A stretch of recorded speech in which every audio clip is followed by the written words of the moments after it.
Since the end of September, Russia has carried out daily strikes against targets in Syria that it considers to be terrorists. Euronews correspondent Denis Loctier is embedded with the Russian Air Force in Latakia. Euronews got access onto the Russian airbase on Syria's Mediterranean coast. All the Russian military planes in Syria take off from here, making more than 40 sorties each day. The officials claim that in the past 6 weeks these planes have destroyed more than 2,500 objects of what they call terrorist infrastructure on Syrian soil. Russian warplanes in Syria act as air support for ground offensives by the Syrian army and foreign Shiite militias. The Russians say they're now also cooperating with elements of the Syrian opposition, which provides some intelligence.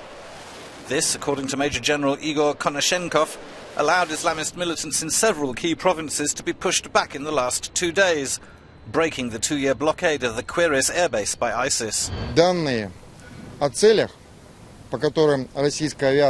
Russian aviation hit targets near Aleppo and around the Kweires airbase using the intelligence provided by the Syrian opposition and confirmed at the intelligence center in Baghdad by our partners from Iran, Iraq and Syria.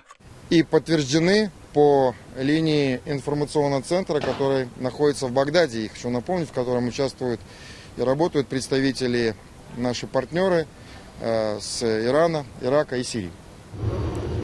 The Hmeimim airbase near Latakia has several dozen Russian warplanes, including supersonic bombers and fighters, as well as reconnaissance drones, attack helicopters and anti-aircraft defense. The exact quantities of military equipment and number of personnel remains top secret. The base receives all its supplies, including food, from Russia.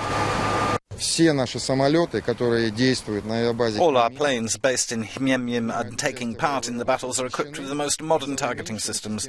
This allows targeting terrorist infrastructure precisely from an altitude of over 5,000 meters. Точно. Цель с высоты более 5000 метров.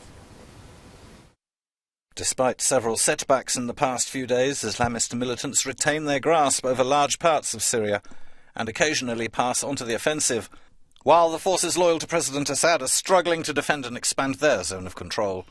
According to the Russian military, the Islamists are now changing their tactics in reaction to the bombing campaign, better concealing their relocations and constantly modifying routes for arms and ammunition supply, which may indicate their weakening.